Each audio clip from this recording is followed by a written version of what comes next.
Economic justice is not always seen when it happens, yet manifestations of economic injustice are everywhere. It manifests itself across the globe in many forms and representations. For example, in the form of the poor and marginalized being excluded from social protection in sub-Saharan African economies, a topic I will talk about today in relation to my own research. But also in the form of misrepresentation of real-life issues in economic indicators, which is the work done by Daniel Mugge. In the feelings of displacement in neoliberal Amsterdam, work done by Paul Mepchen. In the manifestation of state power in cross-border trading in the Himalaya, which is work done by Tina Harris. And in the form, a little bit with a stretch, of place stigma and affordable housing in the Bijlmer, work done by Fenne Pinkster. But what is meant by economic justice? Of course, economic justice is a component of social justice. Literature on social justice is in our collective DNA, so I will not dwell on that vast body of literature here today. Instead, I focus on economic justice. And economic justice is defined as a set of moral principles for building economic institutions, the ultimate goal of which is to create economic opportunities for each person to create sufficient material and relational foundations upon which to have a dignified, productive and self-determined life or human well-being. My work has always been inspired by the work of Karl Polanyi, but also ideas of Tony Lawson on the economy as an open social process. And indeed, we can see the economy and therewith economic justice being embedded within social and political institutions and functioning within a broader natural environment. Now, what is the relevance of economic justice addressed today, and in particular by my research group, Governance and Inclusive Development? The relevance of the topic today is that people justify their positions and behavior in a wide range of situations based on economic justice. For example, in connection with affirmative action and inclusive education, global warming, shrinking ecospaces, labor conflicts, land inheritance and use, urban in and exclusion, sustainable forestry and fisheries, fair trade negotiations, and debates on the taxation of income, which is work done by my colleagues in GID. Together, we observe that globally, there is a contested and shrinking space for economic justice, coupled with rising inequality. Today I wish to present a snapshot of research findings coming out of one of my research projects on social protection systems in Ghana and Kenya, and how they reach the poor and the extreme poor. The research was funded by NVO Wotro and under the umbrella of the Include Knowledge platform and lasted 2 years. The consortium consisted of research institutes in Ghana and Kenya and Germany, and we teamed up with the European Association of Development Institutes for the dissemination of research findings.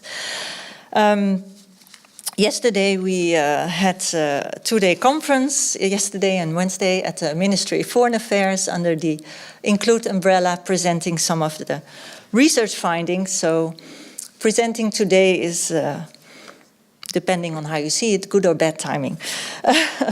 The research was theory-based. I will not go into the details of that.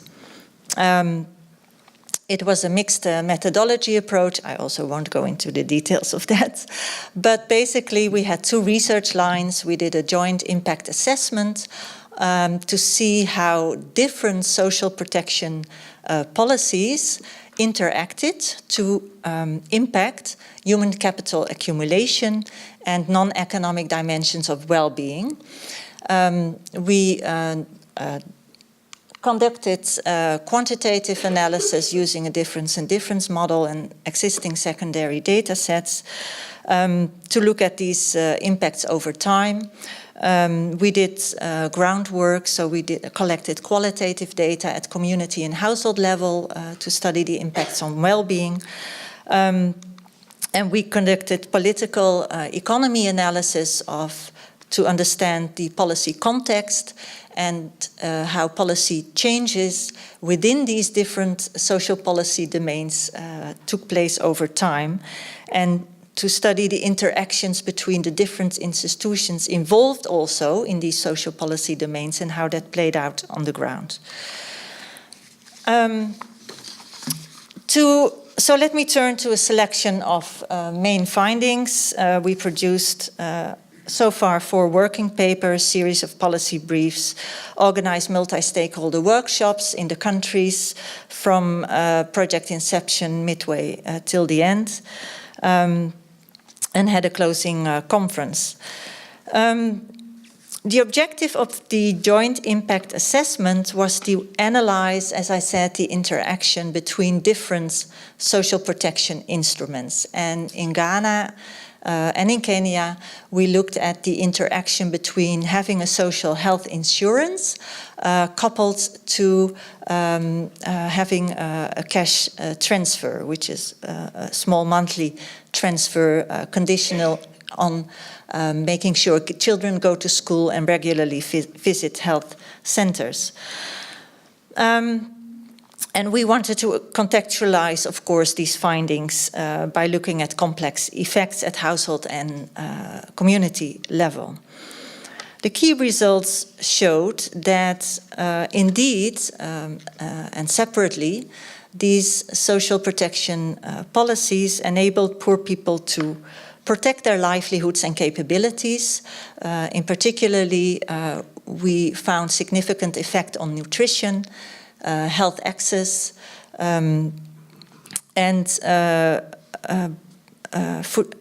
nutrition I mentioned, health and education for both poor and extreme poor populations. However, in instances where people receive both social health insurance and the cash transfer, we were interested to see if there were also complementary effects. But there was not much evidence there. So there was not a lot of complementary effects going on other than in child health. Some 2 out of 3 anthropometric measures improved significantly. There was anecdotal evidence on multidimensional complementary effects, especially between health and education. If children are better fed and are more healthy, performance in school is also, and attendance to school also improves. But in an institutionally constrained setting, social protection does not necessarily lift people out of poverty. It serves as a coping mechanism, but only people who are better off manage to accumulate, let's say, the productive assets. So there was a difference that we observed there. Productive investments were mainly made by people who are slightly better off, who are average or better off. In terms of non-economic effects, there was, however, repeatedly reported that people felt their self-esteem and social status improved within the communities because for the first time they were recognized as citizens and were also in a position to assist others in the community. And where the targeting was well done and people perceived it as an equal procedure, gains in trust in the state were made. But we found equally opposite effects and negative effects in places where inequality was high and there was, for example, a lot of corruption going on. This is just to give an impression also of the constrained settings in which these policies are being implemented. And this is a picture of a healthcare center in the northern part of Ghana, which is highly underserviced and where health clinic workers are also are facing a lot of difficulties in delivering the services that are needed. So if a poor person turns up to be helped and is entitled in principle to free basic health care, the chances are high that he or she is sent away to buy medicine first and then come back, or to buy needles first and then to come back before being helped. Not to speak about the long waiting times. The political economy of change, some key results there. The objective of this research line was to understand within country variations in reform dynamics of the different social protection policies, both at national level, intermediate level, and local levels. And we observed clear differences in reform trajectories between the social health insurance and the cash transfer programs. As you can imagine, maybe the social health insurance policies in both countries were much more fiercely debated politically, involvement of political leaders, the president, a long-established health sector, and different ministries that were involved in the insurance. So this translated in a lot of conflicting interest and blocked reform and reform reversals in the process. In the case of cash transfers, this was very different. Upon the introduction, there was a paradigmatic shift, but after that, the change was one of incremental accumulation and expanding without too much political debate and differences of opinion. Reform context matters as well. Both policy domains are heavily influenced by international discourses. For example, the influence of donors in providing, supporting cash transfer programs was quite influential. Altogether, this led to quite ambivalent outcomes from the perspective of poor and very poor people on the ground.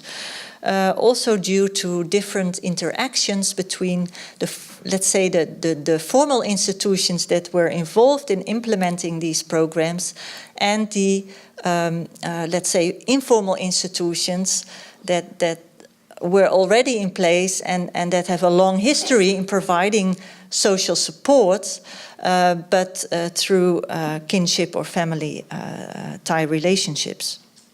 So the outcomes on the poor are contingent on strength of prevailing formal and informal institutions and underlying notions of what people see as the deserving poor. To explain a little bit on the latter point, with regards to the interaction analysis that we did between formal and informal institutions at the level of villages and communities. Historically, informal institutions such as local authorities play a role in providing, allocating social support in the community through family and kinship ties, as I said. With the implementation of the formal social protection programs, these local authorities were either involved or circumvented in different ways. We considered this interplay more closely and observed 4 different types of interactions. There were examples of villages where there was a complementary relationship between formal and informal institutions, for example, where informal institutions distributed information about social health insurance or the cash transfer programs in the barazzas, in the community level meetings. Or they help to select the people who are in most need of the assistance. There was also substitution going on where formal institutions are ineffective or not rolled out completely or were not managing to do what they were supposed to do. Informal institutions stepped in and substituted for their role. There was also accommodation going on where formal institutions, let's say, deviated the implementation of social policy towards areas where they found their political constituency and not necessarily the people who are most in need of social protection. So there was rollout of the program, but towards different areas. And of course, there was also competition going on between the two. I hope I'm doing well in terms of time. I can't see Brian very well in the dark, but I'm almost at the end. Yeah, taking it back to the topic of economic justice, different social protection instruments have significant separate effects on human capital, but there are still very few synergy effects. You have to imagine these kind of initiatives in sub-Saharan Africa take place in silos, so there's not much of an integrated approach as yet. Productive assets accumulation does occur, but mostly by the non-poor. Free social health insurance is not free for the poor. There are many hidden transaction costs in terms of transportation, in terms of social cost, time. There is institutional failure, misconception, and lack of information on how the policy is supposed to work. Poor quality healthcare. Many poor and extreme poor are still not covered, although they are entitled. Social protection is seen as just when it provides for the so-called deserving poor, and citizenship and trust can build up in places where it works well and there's institutional learning going on. But in places where inequality is high and political hijacking happens, this can worsen outcomes for the poor. I wish to conclude with a quote by Vivian Taylor, a South African scholar, because it reflects very much the main finding of this study, that in many contexts there's a muted demand for social and economic justice. In this research for social protection, there's a muted demand, which in itself is a sign of an ineffective social contract between state and citizens. I observe in sub-Saharan Africa now the debate is shifting. Instead of thinking about social protection as cash transfers only and an instrument to reduce poverty, there's gradual shifts in thinking towards social protection as a prevention of poverty. And also an attempt to upscale and professionalize the system and take a more integrated approach to social protection. And last but not least, launched yesterday a very nice special issue on inclusive development by the journal Vice Versa, in which also you can read more about the outcomes of this particular study. Thank you very much for your attention, and on to the movies.